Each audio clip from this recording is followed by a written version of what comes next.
జగనన్న అమలు చేస్తున్న సంక్షేమ పథకాలతో ప్రజలు సంతోషంగా ఉన్నారని, అందుకే రాబోయే ఎన్నికల్లో ఎమ్మిగనూరు వైసీపీ ఎమ్మెల్యే అభ్యర్థి బుట్టా రేణుకకు, ఎంపీ అభ్యర్థి బీవై రామయ్యకు ఫ్యాన్ గుర్తుపై 2 ఓట్లు వేసి అత్యధిక మెజార్టీతో గెలిపించారని 6వ వార్డు ఇంటింట ఎన్నికల ప్రచారంలో కౌన్సిలర్ శివప్రసాద్ ప్రజలను కోరారు.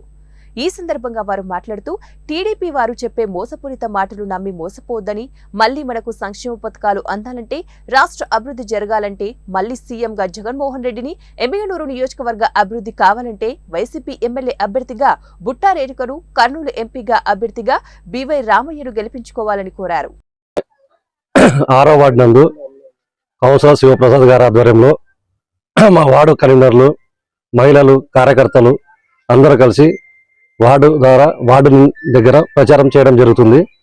అందులో ముఖ్యంగా మన సీఎం గారు ప్రవేశపెట్టిన నవరత్నాల్లో భాగంగా అన్ని పథకాలు ప్రతి కుటుంబానికి చేయని చెప్పి ప్రజలు సంతోషం వ్యక్తం చేస్తున్నారు.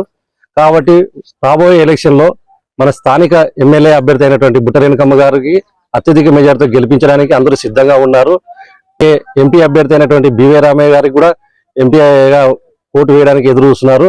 కాబట్టి ఇంకొకసారి ఆదరిస్తారని చెప్పి తెలియజేసుకుంటున్నాను. ఇంకొక విషయం ఏమంటే, తెలుగుదేశం వాళ్ళు వచ్చి అసత్య ప్రచారాలు చేస్తున్నారు. ఇంట్లో ఎంతమంది ఉంటే అంతమందికి అమ్మఒడి ఇస్తామని చెప్పి. అంటే ఒకప్పుడు మన సీఎం జగన్మోహన్ రెడ్డి గారు అమ్మఒడి, చేయూత, ఆసరా ఇస్తుంటే మన ఆంధ్రప్రదేశ్ని శ్రీలంకతో పోల్చినాడు. మరి ఈయన ఇప్పుడు 3 సిలిండర్లు అంటాడు, ఎంతమంది పిల్లలు ఉంటే అంతమందికి అమ్మఒడి అంటున్నాడు. ఇంకా అన్ని పనికిరాని హామీలు ఇస్తున్నాడు. అంటే మేము ఇస్తే శ్రీలంక అవుతుంది, వాళ్ళు ఇస్తే అమెరికా అవుతుంది. కాబట్టి ఈయన చెప్పే మాటలు నమ్మి మోసపోవద్దండి. రేణుకమ్మ గారిని అత్యధిక మెజార్టీ గెలిపడానికి ముందస్తులో ఉందని చెప్పి తెలియజేసుకుంటున్నాను.